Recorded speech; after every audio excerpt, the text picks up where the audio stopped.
Now, video making is a hobby that requires some thought. So you scratch your head and come up with naught. But never mind, there must be something we can do. And as we clear our heads by going for a walk, I know. How about this, just for you?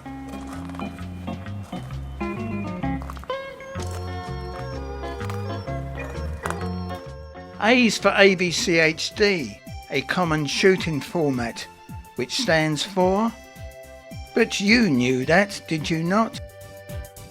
B is for beginning, where it's usual to insert some blank to give your video a nice clean start. And C is for cutting as you trim your clips. That's the start of your editing art.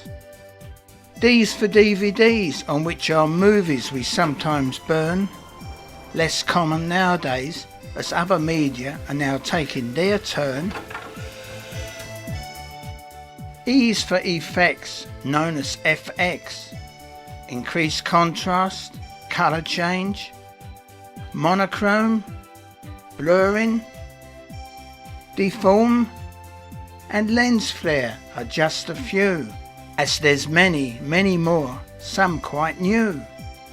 F is for flashing, as often seen on TV, when news items do an interview and cut out part of the shot, although this scruffy old geezer isn't exactly talking a lot. G is for green screen, which behind your subjects you place, then chroma key it away to put them in a new space.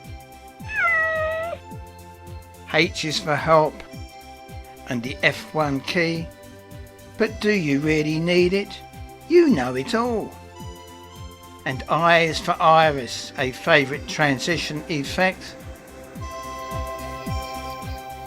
while J is for jump shot, an effect you get when you stop and start your camera without thinking about the resulting image effect.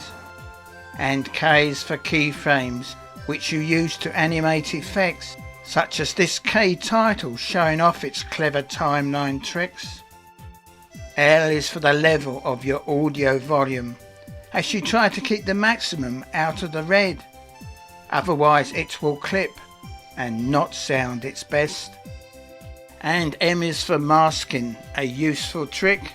Here we have annoying branches down on the left, so create a mask by Bezier or other means to replace the area by sky, and the picture's now a cleaner scene.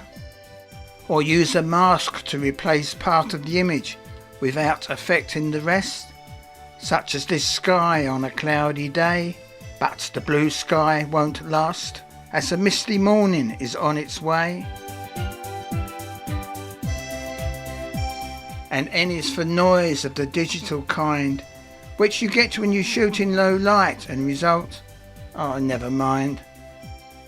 O's for overlays, such as titles and picture-in-picture. Yes, we know it's a cat, and a pretty one at that. P is for phone, but hang on, what's that doing here? Well, do you remember the days when phones just made calls? Nowadays they do everything, not just ring or sing. They take photos and selfies. Oh no, the old fella is here again. And videos.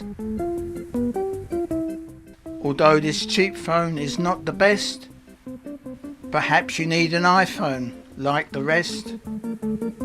Q is for the quality of your final render. Use too low a bitrate and a blurry outcome is all you can tender.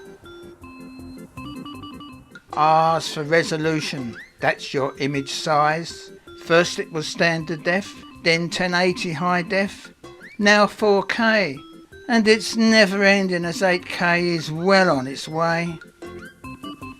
S is for stabilisation, of which most cameras perform a reasonable task, but some of your shaky shots may need additional help from your editing software to achieve the standard you ask. T and U are for thumb drives or USB sticks, which are small in your hand but on which many movies you can fit. V is for volume, and keyframes are back as you adjust your audio, music and effects to keep their level dropping or ducking beneath your narration track. W is for wipe, another transition effect, plain linear or anti-clockwise for more visual effect. And X is for crossfade, the simplest transition effect. Rather vanilla, but do you care as it gets you there? And with Y, it's time to reflect on our yesterdays and yesteryears, as the old fellow again tries to get into the shot, as he just wishes he could wind back the clock to 51 years ago and 12,000 miles away, when in his younger days he found it much easier to find things to say. And that brings us to Z for Zoom, as we pan away on a sunny spring day.